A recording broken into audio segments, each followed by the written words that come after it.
The 96th Academy Awards aired Sunday, marking the conclusion of award season as this year's Best Actors, film industry professionals, and movies were honored. Before the Oscars were handed out, Hollywood's biggest names hit the red carpet outside the Dolby Theater in Los Angeles in a display of over-the-top glamour and show-stopping style. Here to talk about this year's fashion is frequent red carpet commentator Hal Rubenstein. Hal, thanks so much for joining me. Good morning. Good morning. It was an exciting night last night in Hollywood. The 96 Oscars were on Sunday, and I want to talk about all things red carpet, every look, and everything in between. But first, before we dive into the conversation, can you give us a little bit about your background in fashion and your experience on the red carpet? Oh, okay. Well, just to do like the high points, I was one of the founding editors of InStyle magazine, and I was the fashion director there for 15 years. Prior to that, I was the men's style editor of the New York Times, but I also did women's as well, and I was there for 5 years. On the red carpet, I have done. I've worked with ABC. I did the red carpet with them for about 4 or 5 years. I did it for the Today Show. I did extra for 4 years. So I've been on a lot of red carpets, and it's a unique experience because you realize, on one hand, it all looks very glamorous. There's a lot of tension going on that red carpet. People are nervous, people are uncomfortable, they want to win, and some people make clothing choices that may not be all that comfortable for who they are. There could arguably be the most tension on the Academy Awards red carpet because it is the biggest night in Hollywood. So how does the fashion on this carpet differ from any other award show during the season? This is, it's like in Broadway musicals, they have something called we used to call it the 11 o'clock number, when shows used to start at 8:30. And that big, like Rose's Turn in Gypsy, that's an 11 o'clock number. The Oscars are award season's 11 o'clock number. The Golden Globes, the Critics' Choice Awards, the SAG Awards, they're all nice. But the one statue that really can affect your career is the Oscar. Even from a nominate, you look at someone like Celine Song, who did Past Lives. Just a nomination for that director changes her life. Coleman Domingo, all these people, first shots. An Oscar nomination changes everything going forward. So yeah, there's tension there because it matters. This night matters. And remember, it's we look at it as glamorous. The reality is it's a trade show. The Oscars is a trade show, and it's the most important trade show in the country. There were a lot of good looks during the 11 o'clock number, if you will, last night that we saw on the carpet. What stood out to you? Well, I mean, I thought it actually was a really good night. A really good night in terms of clothing. I also think the telecast itself didn't bore me. I mean, it moved along, but I think people really do save their best for last. And in this case, what I liked was it was a quite unconventional red carpet. Usually, you see lots and lots of flowing chiffon. You see bright red beading, purple beading, gold beading, and the colors were actually really soft. If you look at it, there was black. People always wear black because it's safe, but there was a lot of softness, pale colors, seafoam green, pale blue, palest yellow, just really almost gentle colors. And I think it was also, the clothes were more distinctive for their silhouettes in some ways than for the actual color come in. When you look at a dress like Carey Mulligan's Balenciaga gown, which the black gown with the great white mermaid skirt, a lot of sort of sea-like elements or nautical elements going on, with a lot of mermaid skirts, like those colors of seafoam green. But you look at that skirt, it's a beautiful dress. It's an incredible piece of construction. And the same thing with shape with Emma Stone in her Vuitton peplum dress in that sort of the ice green. Cynthia Erivo in that magnificent like lizard outfit. I don't even know what from Vuitton. We'll talk about branding in another part. But the clothes, people went for really distinctive looks.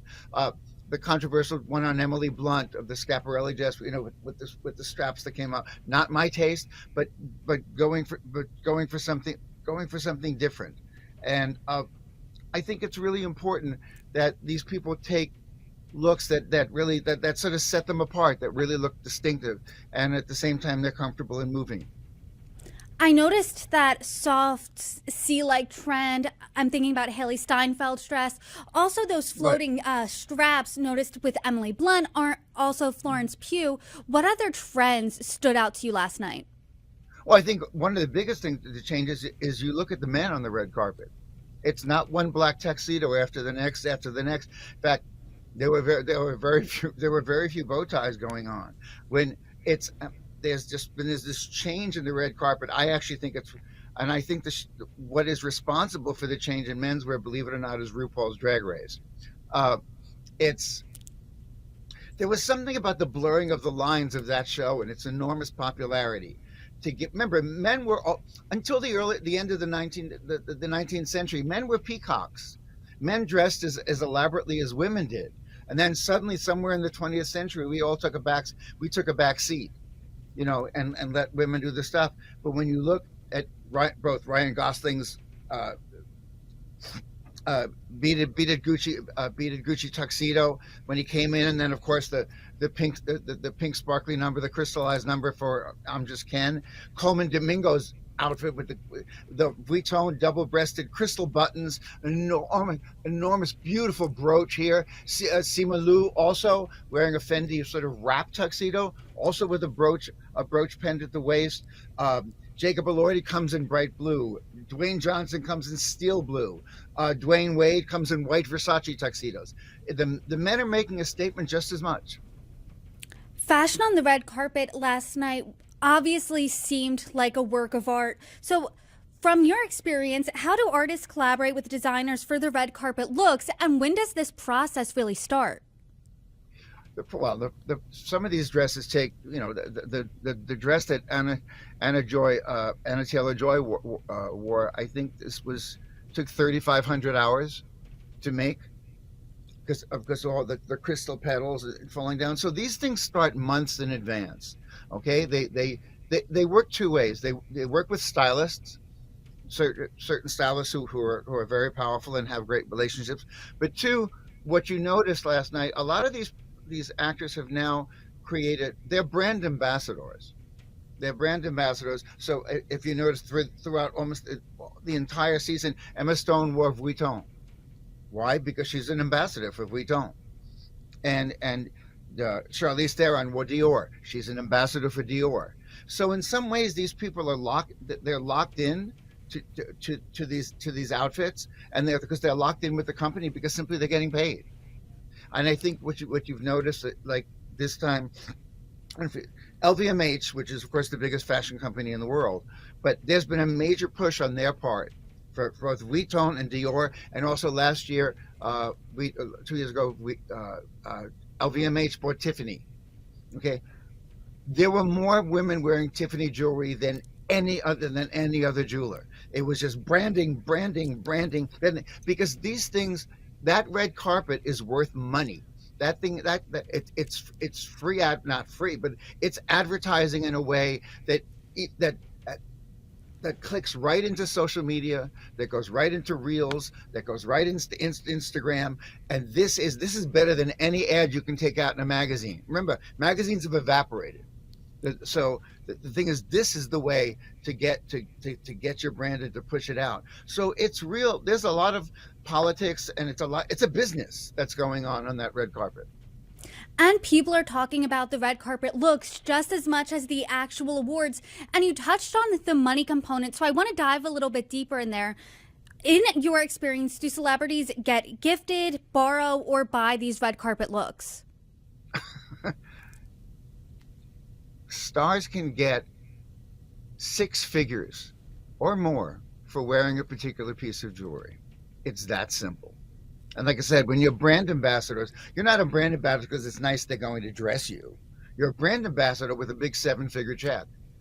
So there's like I said, remember, it's called show business. It is a business. These people are there to, yes, they would love to win an award. It's really great. But if I'm not going to win an award, I can at least make some money. So not every single person on the red carpet is being paid, but there are connections. There are definite connections. That's why you hear, it used to be when people came on the red carpet, when we started doing it, everyone said, and I used to do it with Joan Rivers, the great Joan Rivers. We should do Fashion Police together, and she goes, "Oh, what are you wearing?" Okay, and they would get the dress, they would stumble, they couldn't remember it. Now they actually come with cards and read off, my earrings, my earrings are Tiffany. My bracelet is Cartier. They know who did the dress. They know who did the shoes. They can identify their makeup. They give you a laundry list. It takes a little bit of the magic out, but that's the reality of how fashion works these days. You're naming expensive brands, obviously. Do you have any idea of what the average celebrity on the red carpet, what their entire ensemble costs? Some of those dresses are basically high five figures. So the dresses, Anna Taylor-Joy's dress probably sells for $80,000, and then they're wearing Emma Stone's necklace was 30 carats of diamonds, so it's probably somewhere like 2 or 3 million. And then you talk, and then you talk. There's the shoes. There's the coat. So they're wearing several $1 million worth of clothing, every single one of them, right down the line. And if you notice too, going back to that Tiffany's winning, there was a in jewelry right now. I work for a couple of jewelry clients. In jewelry right now, layering is very big. We've gotten rid of those statement necklaces, and necklaces are much smaller and they're lighter. And well, it's one thing to layer light pieces. It's another thing to be layering multiple diamond necklaces the way Emily Blunt did and the way Charlize Theron did. Be honest, it was vulgar. It was vulgar because the necklaces didn't match. The necklaces didn't match, and also when you wear a beaded dress, the way Emily Blunt did, when you wear a beaded dress, you got to be really careful about the jewelry that you choose. I mean, and this shows you where the stylist has to sort of take a back seat to the business, and you're wearing all this stuff. There's way too much going on. The person who I thought, I don't know if you're going to ask me who I like best or whatever. I don't usually do a best, but there was one, and it was simply because of the simplicity, and that was Zendaya. In the sort of that sort of red, black, and blue. She's a absolutely beautiful woman, but a perfectly cut Armani dress, and she let her beauty and her dress do the work, and the jewelry was truly an accessory. That's the problem sometimes on the red carpet. There's a fight between the jewels and the dress. Only one of them can win. If you're going to wear major jewelry, your dress takes a back seat. If you're going to wear a major dress, the jewelry has to accessorize. They can't be like two gladiators fighting, and I think that's sometimes the case. You brought up recently the great Joan Rivers and the show Fashion Police, which was iconic, especially during this time of the year. And I am curious, how do you navigate that fine line between critique and appreciation when discussing celebrities and their fashion choices? Well, I think, you look on the red carpet now, and when other, E has Laverne Cox now doing red carpet. Now she's pretty good. She's really good. She's very uplifting. She has a great spirit. She's smart. She's well spoken. For a couple of years there was just a lot of, let's just say, twinkling people, just running around screaming she's killing it and all of that stuff. And that's nonsense. That's a waste of time.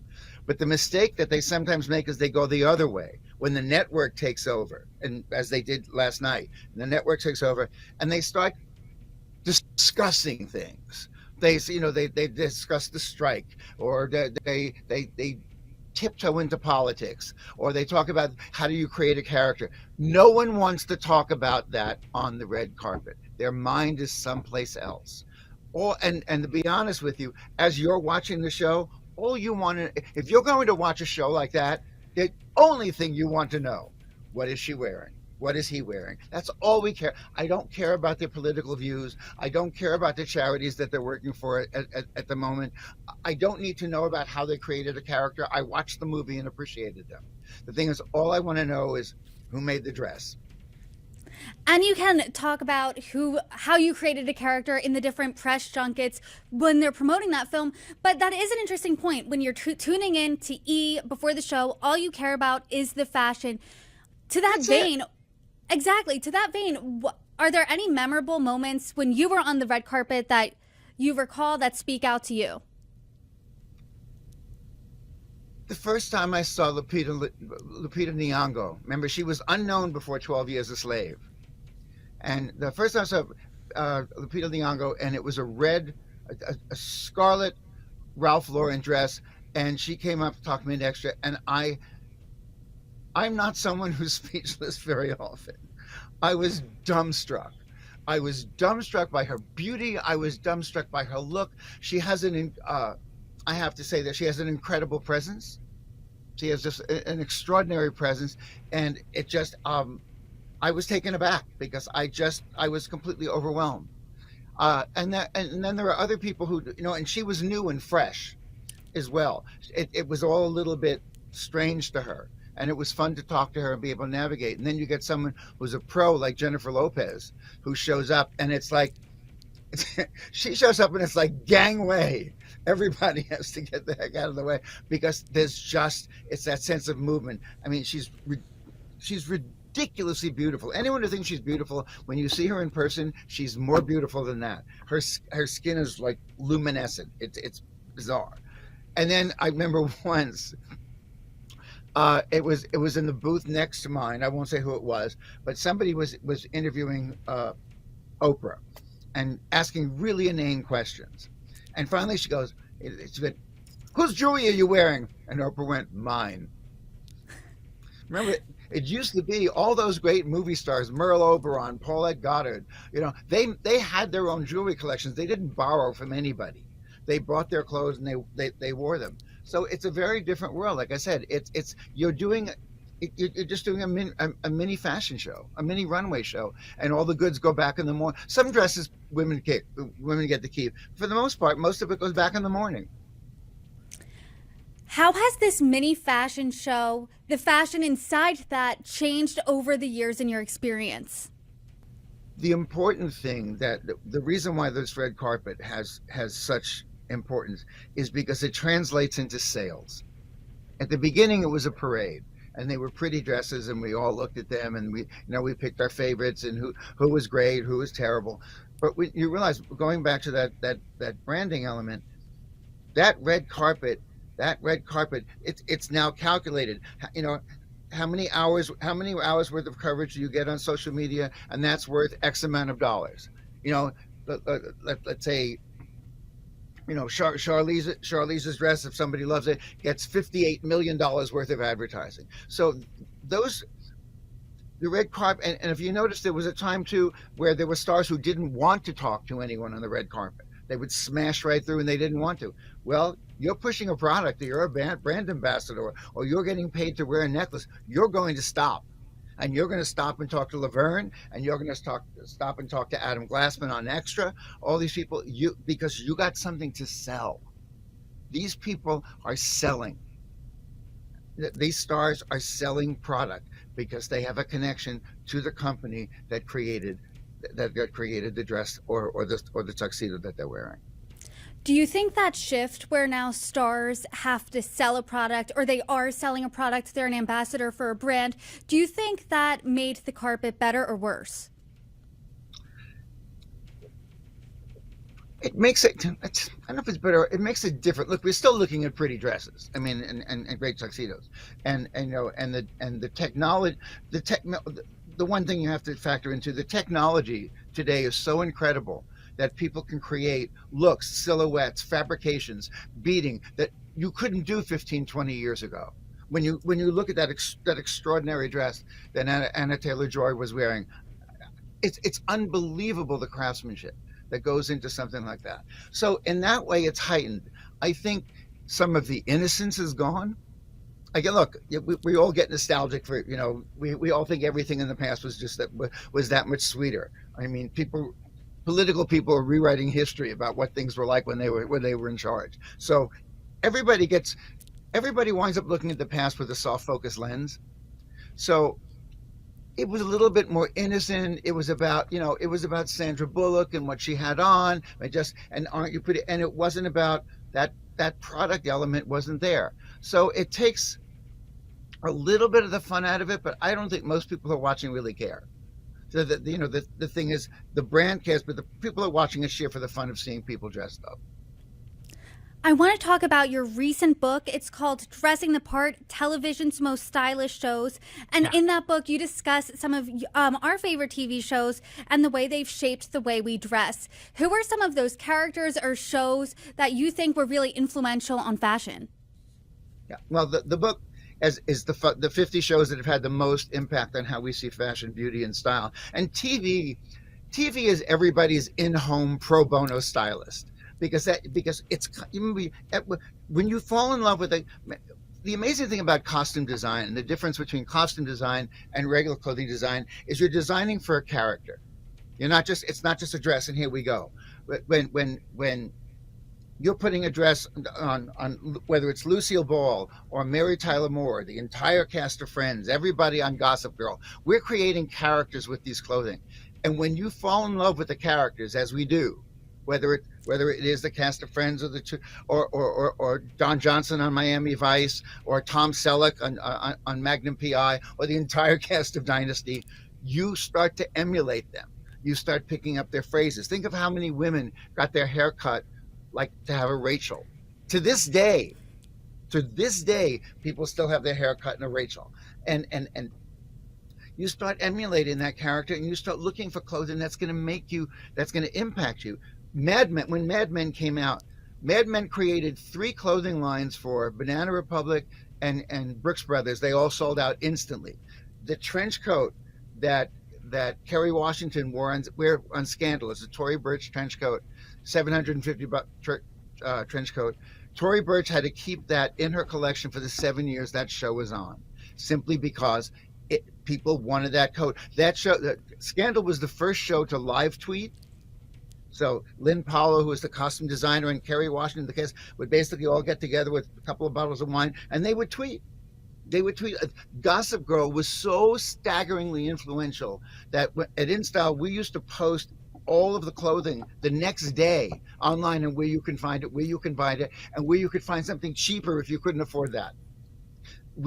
And these clothing, these people, these characters have such incredible impact on us. Hey, in the 80s, every guy had a Tom Selleck porn mustache. Miami Vice changed not just the way you dress in a tropical climate with the sherbet colored jackets. It changed the way Miami looked. Miami didn't look like, I had an apartment in Miami for 30 years. Miami didn't look like that in the 80s. It was a retirement village. Its nickname was God's waiting room. And Miami Vice created this incredibly glittering pastel beauty. The Miami Redevelopment Center had to redo they did it was the fastest urban renovation anyone's ever seen.